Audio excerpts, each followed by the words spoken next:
In fall of 2023, our community hosted the KFLA Resilience Symposium.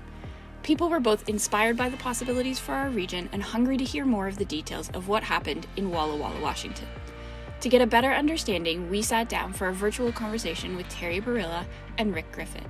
As part of the Community Resilience Initiative, or CRI, Terry, Rick, and several others were the ones to push, pull, and prod their community of Walla Walla towards a more trauma-responsive and resilient way. The communities of Walla Walla and Kingston are quite different from one another, separated by most of the continent and one international border. Our physical maps are distinct, as are the contours of our social topography. However, as the trauma-informed movement builds here in the Kingston area, we can learn a lot from those who have gone before. Here are 5 key lessons we can draw on from Walla Walla. Let's call these landmarks for our map. Landmark 1. Patient peak, steady summit, long view lookout. It is a journey, not a sprint. Walla Walla experienced a movement of social change that is closing in on 30 years in the making. It can be hard to see days ahead, never mind decades, but Walla Walla is in the resilience building work for the long haul. Good work takes time. Terry and the Family Policy Council Network are working for holistic solutions to social challenges long before their first conference on the impacts of childhood adversity in 2007. Paper Tigers, a documentary depicting the transformations of one particular school, wasn't filmed until 2016. Community Resilience Initiative came into being around that time as well. Through the years, Rob Anda, key researcher in the Adverse Childhood Experiences Study, came 5 times. Don't be impatient, keep at it. Hold in mind that grant cycles of 1, 2, and 3 years are not long enough to see the results that often appeal to funders. That doesn't mean we don't go after grants, just understand that what we're about is preventative and some outcomes may take longer to become visible. Resilience building work is good for individuals in the short term. The positive impacts are generational, and that takes time.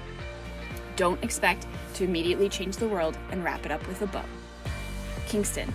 Our collective introduction to the ACEs study came via a public screening of the Resilience documentary about 6 years ago. Dr. Meredith McKenzie's been addressing the community on the topic less than that. We've only just begun the journey. If this is more than just a passing fad, we need to be committed to the long haul. Are we in this for the long haul? What will be our legacy? Landmark 2, Collaborative Crossroads. The work is relational. At a community public health conference in 2007, Dr. Robert Anda challenged individuals by saying, "Go home and make something happen." Terry did just that. She continued to meet with everyone who would listen, brought her learnings to her network, supported and collaborated with projects, and mentored community leaders. But it wasn't just Terry. The trauma-informed movement quickly became a community-driven and regionally held priority. Not just one school or a handful of partners. 35 agencies across all sectors committed to work together. Some early adopters got the ball rolling, while other groups took a little longer to become involved. Terry recalled how school boards seemed reluctant at first, but became some of the most dedicated institutions to taking on a more holistic approach to programs, policies, and procedures. CRI continues to train education sector to this day. Collaboration was built into the fabric of the community. Kingston. We have an ACEs and Resilience Coalition, the ARC. We have action groups forming to push the trauma-informed agenda forward. We have a community of trainers embedded in several agencies. We have individuals and organizations with vision. We've come together for a symposium and a follow-up event. What will we do? More importantly, who will we do it with? Landmark 3, Research Reservoir or Research River. Committed to the neuroscience. Terry shared how the leaders of the trauma-informed movement in the Walla Walla region shared an appetite to learn and apply the most current neuroscience. Movement leaders made it a priority to attend conferences and bring in experts. Remember Dr. Robert Anda? He came to the community 5 times. Not content to send a few people away to hear the experts, Walla Walla began hosting their own conferences, inviting the practitioners and researchers to share the latest knowledge with the knowledge-thirsty community. Walla Walla started with ACEs, the Adverse Childhood Experiences Study. But that's all they had to go on. The message was adversity, adversity, adversity. At one point, Terry said a school board administrator pulled her aside in frustration and said, "Don't tell me what's wrong, tell me what I can do." This was the call that prompted a push towards interpreting and applying the science of stress, trauma, and resilience for service providers. With no courses available from other sources, CRI developed their own. They took the latest understanding of the brain and nervous system and created memorable, applicable modules, courses, and keynotes. Getting this information into the hands, heads, and hearts of as many people as possible became the primary purpose of CRI. Kingston. We don't have to generate curriculum from scratch. There is far more available to us than the first ACE study. Many agencies in our region are actively teaching CRI curriculum now and fine-tuning it to meet the specific needs of our local context. What have we learned lately? Do we need more learning opportunities, different training experiences? Landmark 4, Cross-Sector Canyon.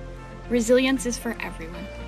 In Walla Walla, the focus of resilience building was multi-layered, a community-wide expression across all sectors. Clearly, Terry placed as great an importance on reaching individuals as she did prompting change for large institutions. No project was too big to be influenced and no single person unworthy of connection to the cause. Transformative change should be an experience for all people, all organizations, all communities. At the scale of the region, an entire housing development was planned and built from the blueprints up according to trauma-informed principles. City Council made it happen. Free daycare programs and generous scholarships resulted when key institutions came on board. The whole of the community felt the positive impacts. But attention was always focused on the people within the systems. An entire school board shut down their schools for a day so that every staff member could hear a speaker share about the impacts of childhood adversity on students' brains, bodies, and behaviors. Everybody from support staff and caretakers, teachers, admin, and office staff took part. One bus driver came into the seminar reluctant and frustrated by the demand to attend. He left expressing his gratitude for the insight he received and inspired to make the experience on his bus better for all. Systems change along with the people within them. Kingston. We know the KFLA Resilience Symposium engaged a large cross-sector of our community.